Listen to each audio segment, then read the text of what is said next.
Hello, my wonderful people. How are you? It's me, Kirsten, and this is the It's Giving Mystical podcast. And this is your weekly podcast for the week of September 6th, firmly in the beautiful month of September. Am I the only one? September just makes me so happy. It feels so good here.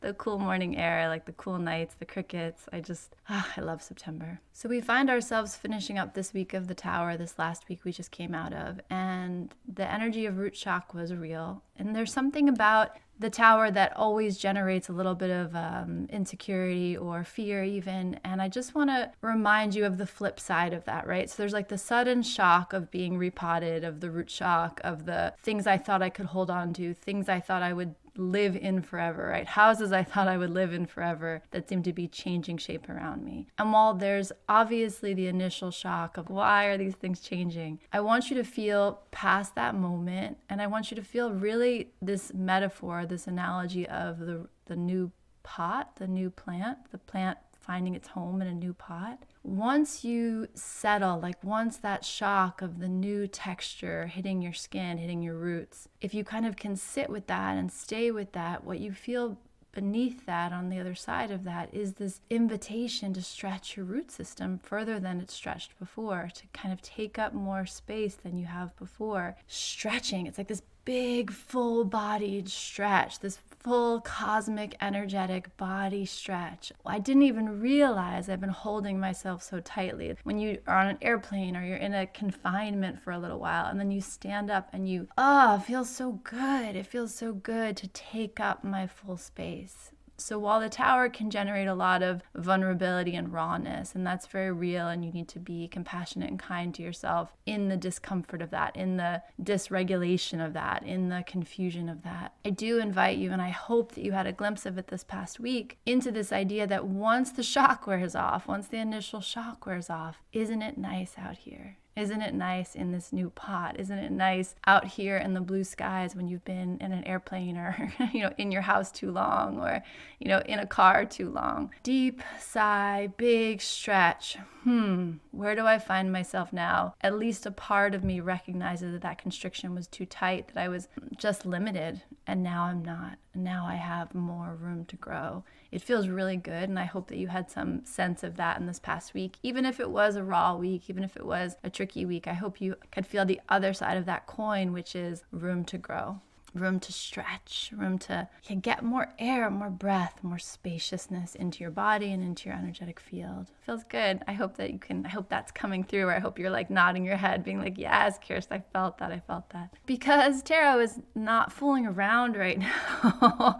The card I pulled for us this week is the Devil. And I'm just going to preface that by saying, the Devil is not nearly as scary as he's been made out to be. But more importantly, when I was shuffling, the Sun fell out of the deck. And it's so interesting because last week we talked about that, and I was I don't take cards that fall out of the deck, but I do notice them because it sounds like it happens all the time. It actually doesn't. Normally when I'm shuffling, it's a pretty clean shuffle, and when I turn the card over, it's just that one card that's coming at me. Maybe there's an underlying that I notice. But this day, this shuffle, this week, the Sun came out. Oh wow, we could all use a sunshine week after the Tower. But when I kept shuffling and then I came to the other side of it, it was the Devil that presented itself to us and to me. I just want to say that tempering the Devil with the Sun is another, you must be so sick of me saying this, but is another call to liberation. So the promise, when the Sun is kind of hinting around or floating around the Devil energy, the promise is whatever work you do to find yourself more free, to liberate yourself from old stories, old dynamics, old relationships, old structures, old narratives, old thought patterns, old nervous system responses, habitual reactivity, anything you do that just gestures towards moving into a new field, moving into a new space, is not only rewarded and not only applauded by both the Devil and the energy around it, but it's magnified and made joyous by the energy of the Sun being here with us too. So I just want to say that because we're going to talk about the Devil, but there's something about the light on the other side, the liberation, the joy of liberation on the other side of this Devil energy, on the other side of this week, that I think needs to be kind of prefaced and set up front. Okay, Devil. People get the Devil card and they're like, oh no. But I just heard a quote recently that was, a God denied is a demon born. Think about that phrase. A God denied is a demon born. And when I tell you that the energy of devil in the tarot is the invitation to recognize where you are bound, where your energy is bound, where your daily life is bound, what are the things that limit you, what are the things that bind you. I don't use the terminology like you're a God in form, but I do resonate with this idea of you are God in form, you are spirit in form, you are source in form, you are God in drag, right? That famous Ram Dass quote. But more importantly, like you are a song, man. I hope this makes sense and I feel it so clearly, and I hope that you feel it too on some level, or maybe with your whole body, that you come here perfect. Like you really come here perfect in all of your imperfection. And you come here as an experience of what it means to vibrate as you. Source energy, spirit, the oneness, God, goddess, whatever you want to call it, it wants to experience life like you. It wants to experience life as the vibration of you. That's perfectly done. Does that mean we're perfect? No, we're fucking hot messes. The most loving, the most miraculous, the most wonderful, the most awe-inspiring way. We are messy, dude, and we are confused, and we are balancing so many different impulses and inputs and bodily responses and bodily experiences. Like there's so much happening on all these different levels, and it's all messy and also perfectly done. And there's this idea that Source is experiencing life, living, incarnation, movement, unfolding, energetic experience and evolution through the vibration that is you. In that way, right, you are this limitless being that comes here in this, with this song, with this vibration, with this medicine. And when that is denied, like a demon is born, a God denied, your source denied, your magic denied, a demon is born. And that might sound like something out of a fantasy novel, but we're talking tarot here, and we're talking about the devil in tarot. The devil is just the other side of the coin of the angel in tarot. The devil is the one who reminds you not to take it so seriously. There's a quote that my cousin Maddie and I always toss around, and I don't even say it right anymore, but it still resonates so deeply, that the angels weep to know what it means to be human. Like the angels weep because they can't come here. They can't experience this delicious world. They can't have that very material incarnate experience of the world. There's a remove in their experience of this world that we don't have. We get to be in it. We get to be in the muck, right? In the mud, down in the trenches, feeling the world. And the angels weep for that. There's kind of a coldness or a removal or a distancing that happens. And the devil is the reminder, don't let the angels confuse you that there's a way to do this right. The devil comes to say, don't forget to laugh at yourself, to laugh at life, to laugh at the world, to recognize the folly and the mess, and like revel in it, It's such beautiful energy. So like the devil gets so maligned in tarot, the tower as well, but the tower is like it's a kind of structural experience, like a structural material experience of the world. The devil is this sense of humor, like this sense of, come on, man, like of course it's a mess. Of course you're perfect. Of course you are doing this funny thing that you do. Of course you don't want to do it anymore, and it might take you some time to actually make that change, and that's okay. There's this forgiveness and this compassion to devil energy that just reminds you that it's not so serious. We have such a brief moment here. And we get so tangled. We can get so tangled in what's important, when what's really important is to be here now. So basic and such a task of a lifetime, right, to fully recognize that. The other thing with the devil is about how you are bound, how your energy is bound, and what you are in service to, what you are in devotion to, what you kneel down to.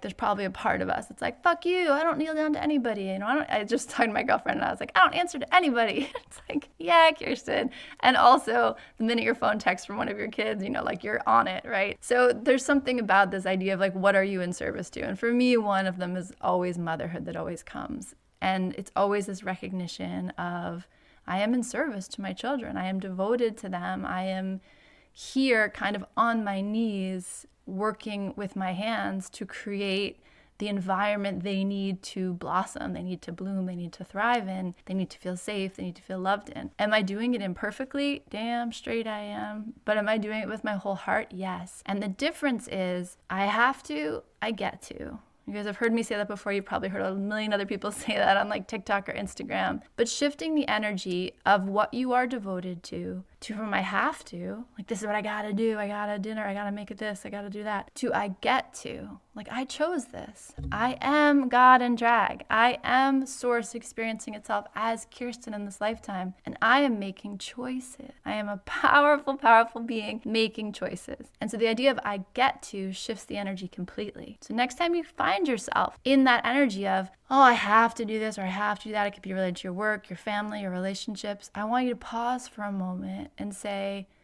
do I choose this? Like I get to. And if you can't find enthusiasm and gratitude behind the I get to, like I have to pick my daughter up at school. No, dude, you fucking get to. This is me. I'm talking to me right now. You fucking get to. You have a job that allows you flexibility. You have a car and the money to put gas in it. You are healthy in your body and strong and clear and trustable that you get to get in your beautiful little car. It's not that beautiful, but it's my good home car. My car, and I get to put on any music I like, and I get to drive on this beautiful September day, and I get to show up and look at that beautiful girl get in my car, and I get to hear all about her day. I get to. Does that mean I'm not tired sometimes? Damn, of course I'm tired. But I choose that. And the alternative is if you have to say I have to, and then your mind goes to I get to, and then you go, I don't really want to, right? So there's some dynamic or relationship where you have been in service to it, you have been devoted to it, you have been on your knees in front of it, and it's feeling like a burden. It's weighing you down, it's binding your energy.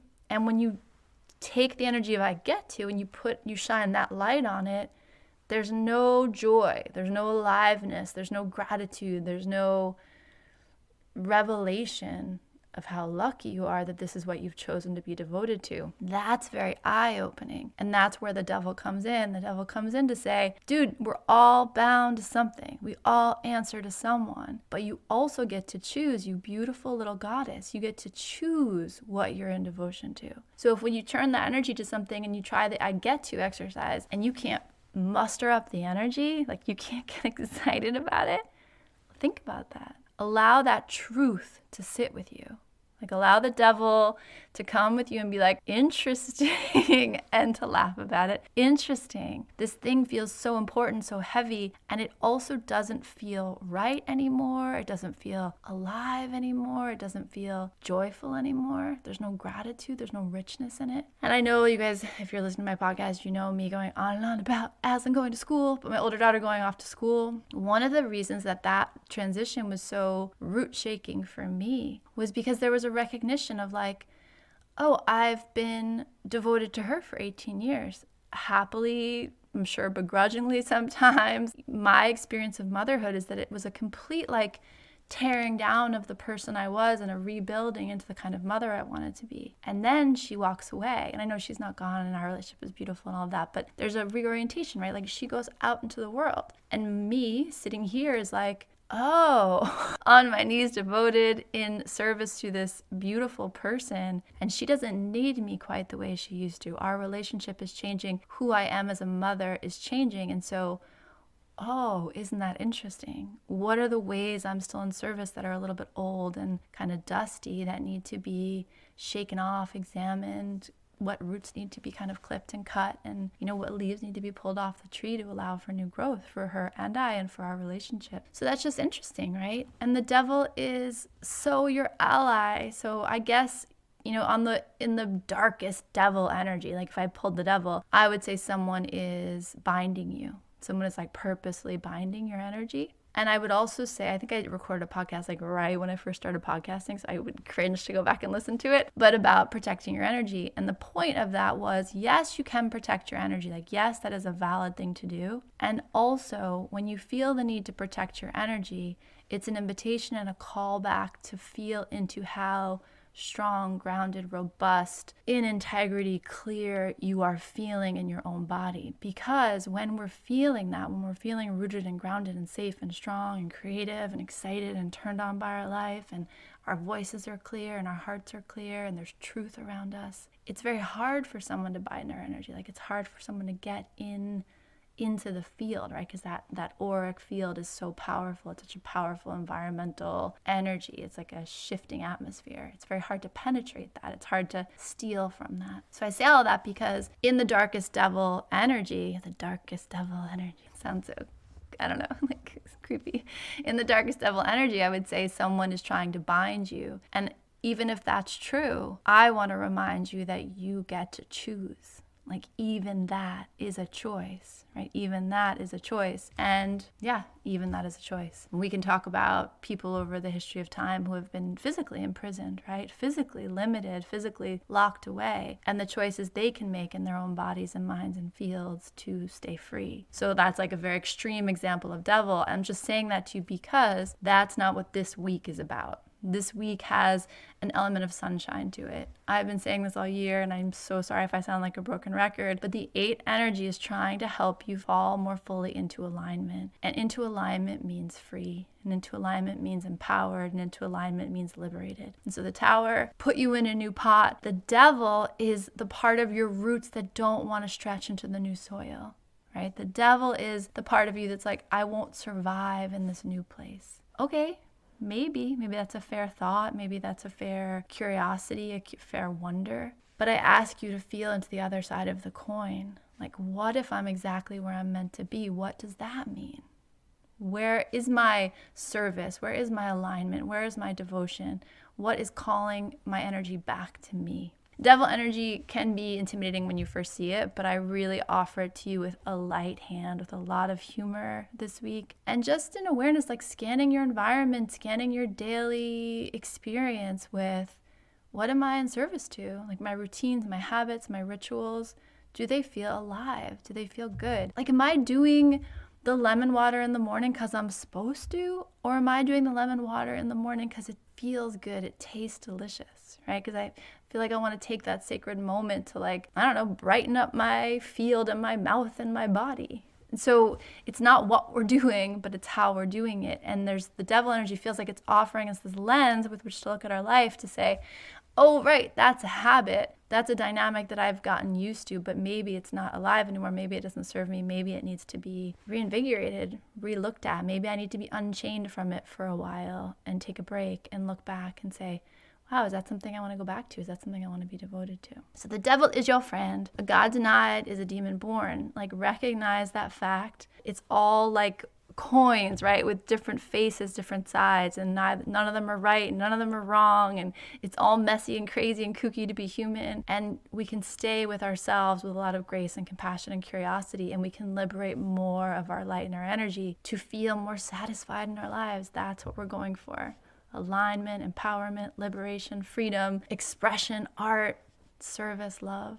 That's what we're doing here. So much love at you. Happy September. What can I tell you? Please come join me for the Tarot Mystery School. It's going to be amazing. We have such a nice group of people, and I've been thinking so much about the course. Like, I knew what the course was going to be, but it's kind of starting to come alive. And we have a pre-journey call on September 13th that's going to be really beautiful, and I would love for us all to be able to gather for that energy. If you can't make it, that's okay. It will be recorded and shared with you, but it would be lovely to have the whole cohort there together on the 13th. You maybe saw this on Instagram, but Stephen Feely, who is my shamanic energy teacher, the lovely human who guided me through the medicine wheel and shamanism, is coming to New Jersey in 2025. He will run, walking the wheel in shamanism is like a 18-month cycle, but it includes these 4 live weekends that are so profound and transformative and amazing. They're going to be at Salt House. I'm going to be assisting Stephen. I have some other incredible people coming in to assist Stephen, and it's going to be like magic. It's truly something I'm so looking forward to in this year ahead. So both of those things, reach out to me, talk to me, let's do that work together. And otherwise, just know I send love, I send light, and I believe in you. Like, I believe in wherever you are in the journey, and wherever you're going next, you are right on time. You are right on time. All right, bye.